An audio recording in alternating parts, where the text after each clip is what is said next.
Hello everybody, I'm Bronze. Now this is like take 4 of this, so if I sound a little tired, don't mind that. Anyway, I have my good buddy Nexus here, and today we're going to be covering animation. First off, we're going to start off with something called smooth. Smooth is just any form of animation that doesn't look janky. So what you have here is, so here we don't have the chart, but here we have the chart. Usually I make this whenever I'm doing smooth animation. And so what you do is you make your first frame, which I'll delete this one, by pressing this button or going in here and pressing add frame. I'd recommend just using the button checkpoint. Not button checkpoint, button, I don't know, shortcut. And then you just point 1, point 2, point 3, point 4, point 5, point 6, point 7, point 8, point 9. And then you just go reverse from where point 9 is. So point 1, point 2, point 3, point 4, point 5, point 6, point 7, point 8. And now you let the animation play. Now we segue into a very simple form of animation, being as it's a very few frames. You have to know a little bit of what you're doing in order to do it. So first we start off with frame 1. This is rotation. Frame 2, frame 3, frame 4, make loop. Now, it's very important that you set your times to be 1 second apart from each other. Otherwise, it comes out janky and it kind of slows down on the last frame. Which then gives you a animation like that. Of course, this comparison's a little slower. Real quick, if you just want to increase slowdown speed, that's how you get stuff like that. You just see this slider right here, you pretty much use it. Setting the speed to 0%, of course, stops the animation from even happening in the first place. As you can see, it's still rotating, but it's not exactly going fast. Here's a big tip for making stuff spin. First off, put your rotation snap to 90 degrees and it'll help you so much. Yeah, it will. Now, we have arching collisions. Now, I couldn't get this grandma's foot-like thing to work for some reason. Maybe it's just my incompetence. But this is a brick here, and it's just an arching animation.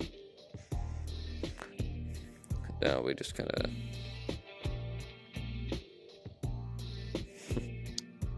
It's a little janky, but it gets the job done.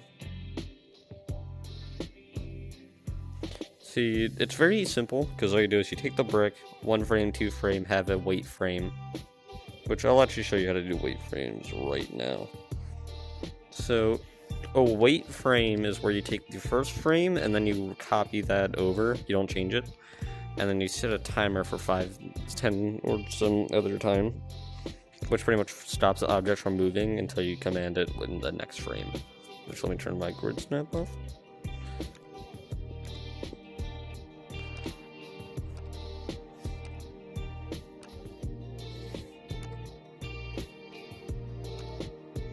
And while that's not exactly how physics works, and I'm not going to spend time making it slide, because we can always learn that later. This is just meant to be a short and sweet idea on how the things work. And I have this slowed down so that you can see the slow version of how it's meant to work. Now, it wasn't really slow, by all means, but you know. It's pretty much just an animation where you just rotate the block randomly and then stop it at a certain point or make it slide. Very easy, very simple. You don't have to worry too much about messing it up as long as you just keep it on a certain trajectory. Now, we move on to windows and or clear blocks. Sometimes Nexus calls them holograms. As you can see, you can't see this through this block. Now, from last tutorial covering blocks, you would know that you can turn a block transparent, but we're not here to cover that, we're here to cover animation.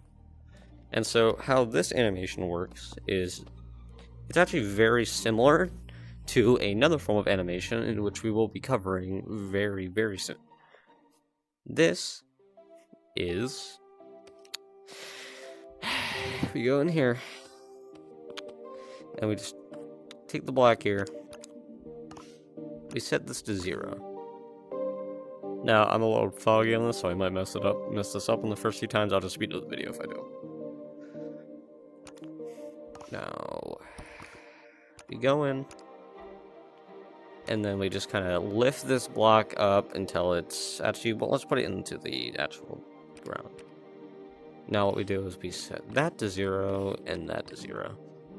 And what this does is it creates a weird hologram type thing. Yep, you can see Nexus, he's waving back there. Hi, Nexus. And that leads us over to teleporters.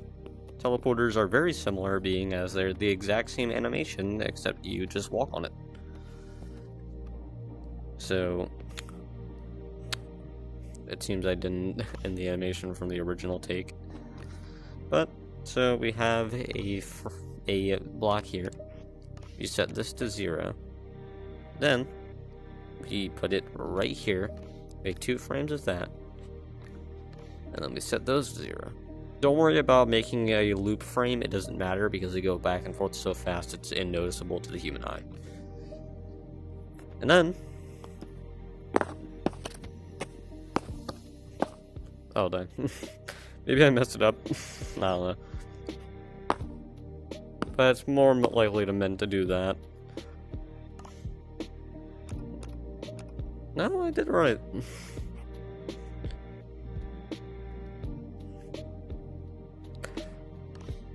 Maybe mine's just too long distance, I don't know. Anyway, but with that one, it might just be a weird thing that's happening with mine. But, it's just meant to move you from one place to another. Now, we're gonna cover pistons. What I'm just gonna do is I'm just gonna show you the whole thrusting thing. So, we're just gonna lower that here.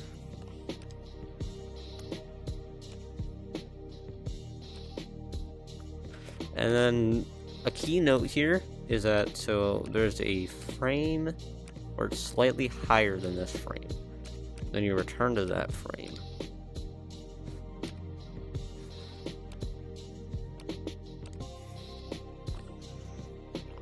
Now we can increase. And then you can use pause frames, stop frames, you can slow down frames, it doesn't really matter. But it's mostly just an up and down motion. But if you do a bunch of extra work, you can get the pistons to kind of fire up like that. And now we're going to cover collision. Now, I don't exactly, have to, explain this too much. It's also kind of a timing thing, which we'll be talking about. So, pretty much what you do is you take this block here, and you push it into this block.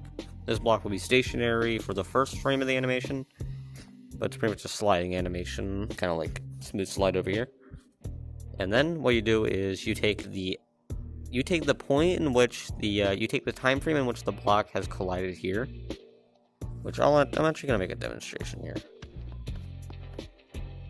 Let me clear this animation. So what you're gonna do is you're gonna loop it so that this frame, I'm just gonna call it frame 2 or impact frame. This is my frame 2, my impact frame, in which it'll hit the block here. I'm gonna move the block so that it does end up with it, which does take some lining up. But you're gonna make it so that this block moves, and then you're gonna make it so the animation returns to the first frame. So you're gonna make it loop, and you're gonna make sure it hits this point. That way they line up. So I'm gonna move the block here.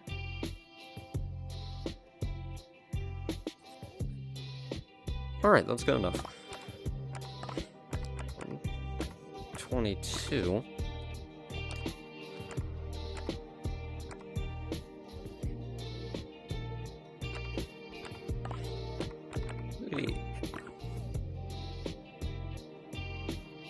And sometimes you'll run into this issue where they do line up, where they do actually line up, but then the impact is awkward.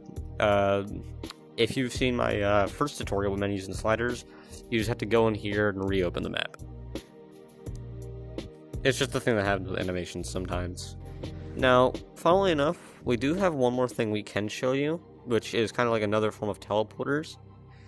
As you know, in the game, there is no such thing as a animation trigger.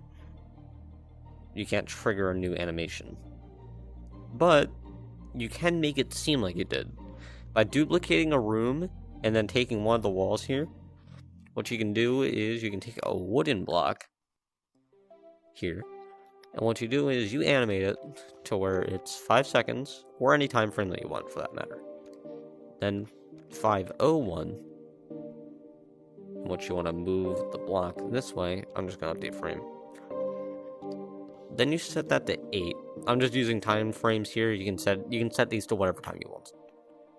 Except for this one, always have it be always be 01, like 0.01 seconds above this frame 1.